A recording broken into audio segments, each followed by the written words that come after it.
Welcome back to another one of my perverted ASMR videos. In the words of that bald motherfucker from Stained, it's been a while. Thank you for tuning in. Today we are going to be flipping through the instruction manual that came in this copy of Dragon Quest IX: Sentinels of the Starry Skies that I bought almost 20 years ago. Maybe. I don't remember when this game came out. I want to say it was 2009? Should have looked this up before. Oh, you know what? I could probably find it on the book itself somewhere. Let's take a look. Alright, there's a little side quest. I need to know when this game came out. Yeah, 2009. I was right. So yeah, the year is 2009 when I bought this game. And here's the case that it came in. Unfortunately, I was a fool and I sold the game separate from the box and the instruction manual, which was not wise. I kind of regret doing that, but we are in the present, and that's all that matters right now. And I'm glad I still have it so I can make these ASMR videos for you. Anyway, let's dive right in. Take a look.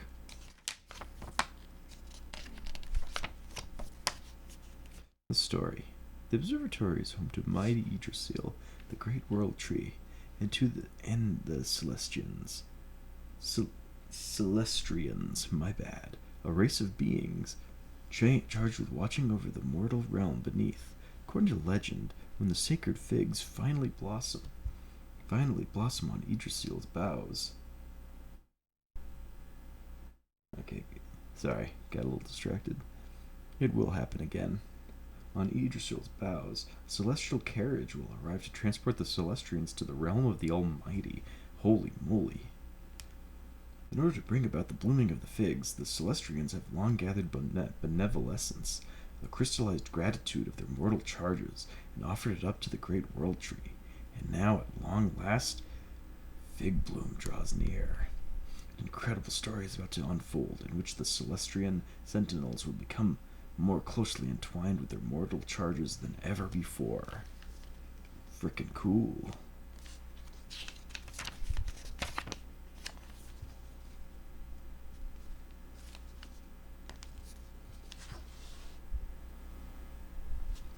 The characters. The hero. That's you. You are a Celestrian, one of the guardians of mortal kind who dwell in the observatory. Great changes are about to take place that will propel you on an incredible, unforgettable adventure. Aquila. He's this guy right here.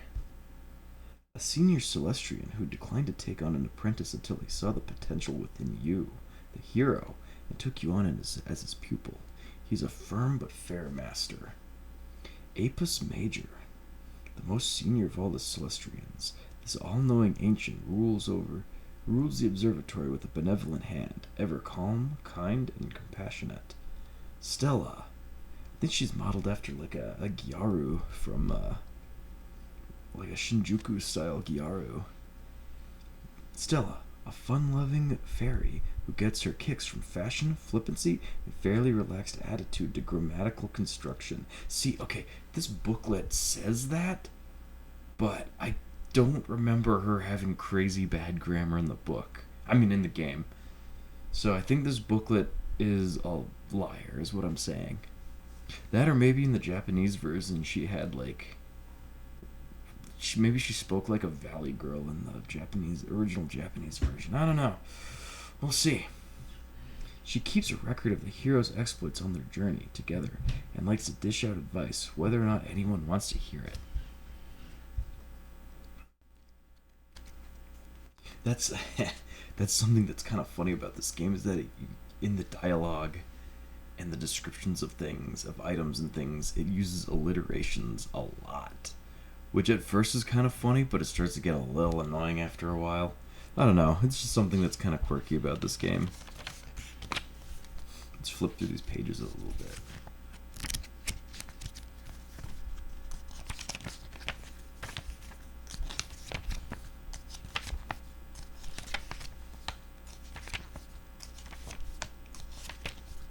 by a little bit, I mean, let's flip through the entire book.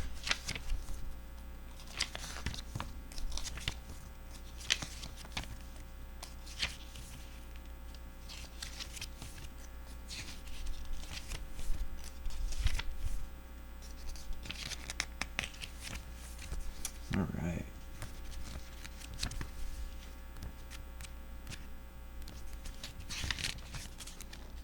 The controls.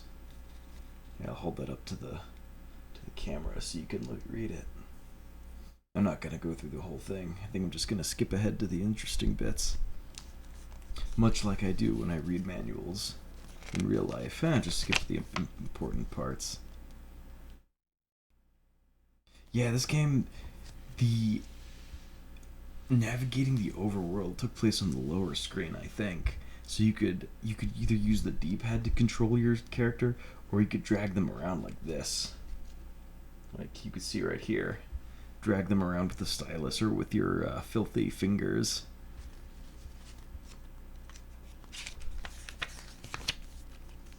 Starting and finishing your adventure.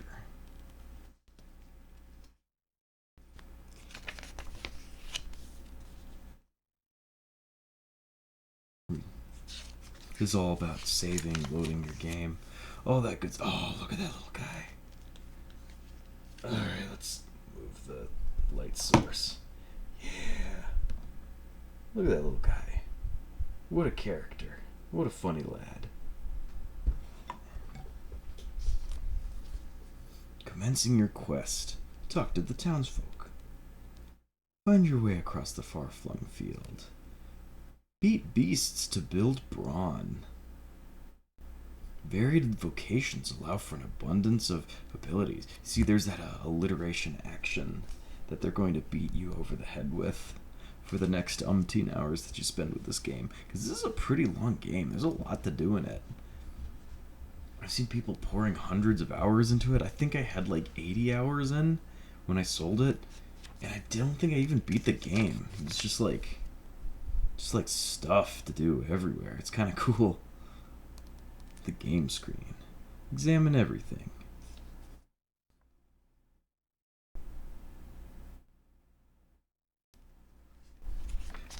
Kind of wanting to play this game again. It was really fun. It was a good one. There's like there's no characterization because every single player was just a blank slate, basically just to like slap a class on top.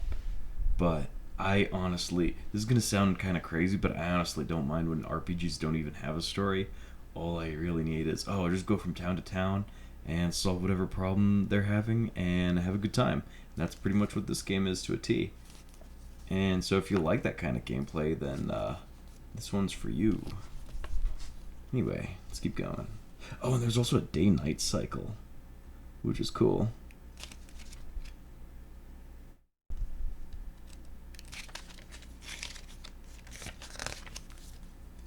Main menu. I'm feeling like I should play this game at some point for this channel. Oh yeah, and there's so many different types of weapons and equipment, and what really sealed the deal?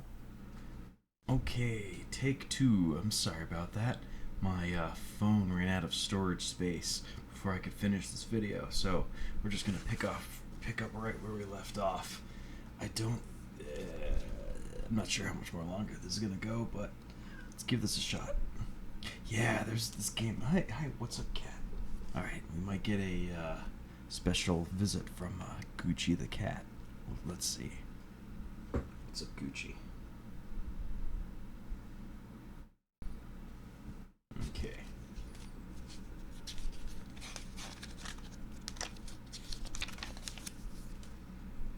Attributes. Magical might, magical mending. Wow. Look at that.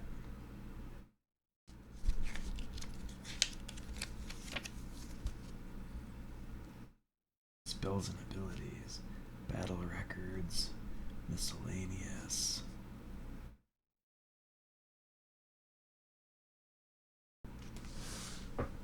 Oh, the cat is right behind my chair's wheels. I don't want to run him over by accident. Okay, there he goes. Let battling begin. Yeah, this game was also really cool in the way it displayed the battles, because it would show like the typical Dragon Quest style first person mode when you're making your choices, like you're making your selections in battle, but then it would go to more like dynamic view where you'd see the dudes running around on the field, running towards the enemies, stuff like that, which is really cool.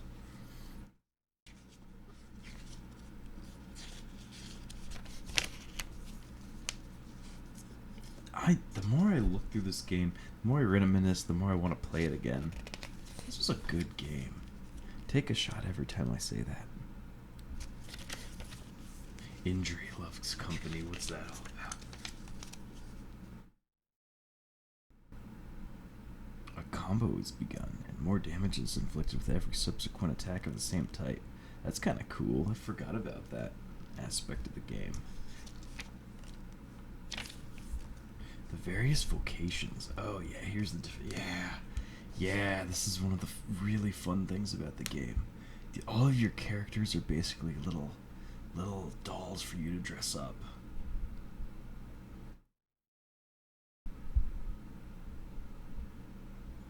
Yeah, and all the outfits are really fun and clever and creative. It's just a good time. Here's some examples of some of the basic equipment and skills that you'll have.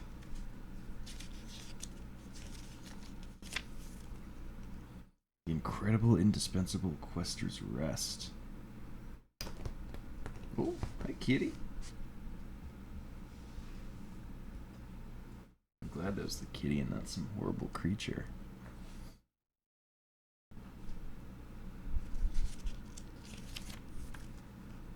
I remember these characters.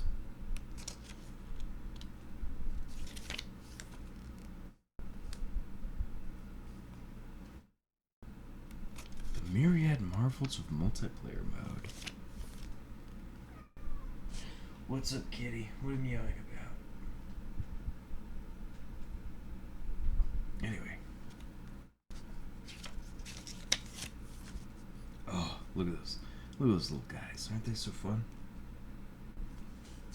I never played the multiplayer mode in this game, but it looked like it was really cool. Like there were a lot of like exclusive quests and boss battles you could only do in multiplayer. Too bad I missed out on that one. Unless maybe I could find whatever. Maybe there's some community that's still playing this game all these years later. I'd believe it. Oh, he's one of my favorites. Look at that smile. Look at those ears. I love them so much. Well, anyway, thank you for tuning in. Let's flip through these pages a little more.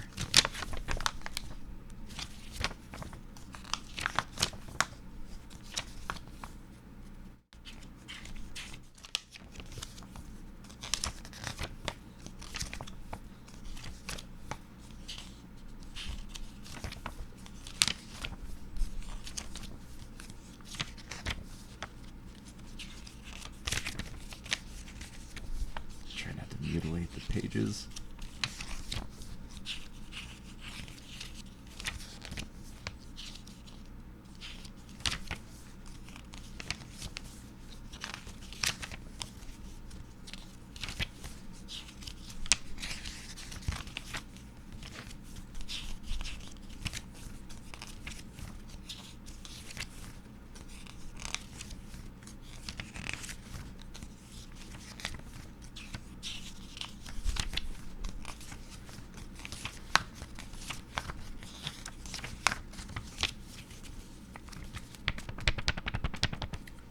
Alright, peeps, thank you for coming out.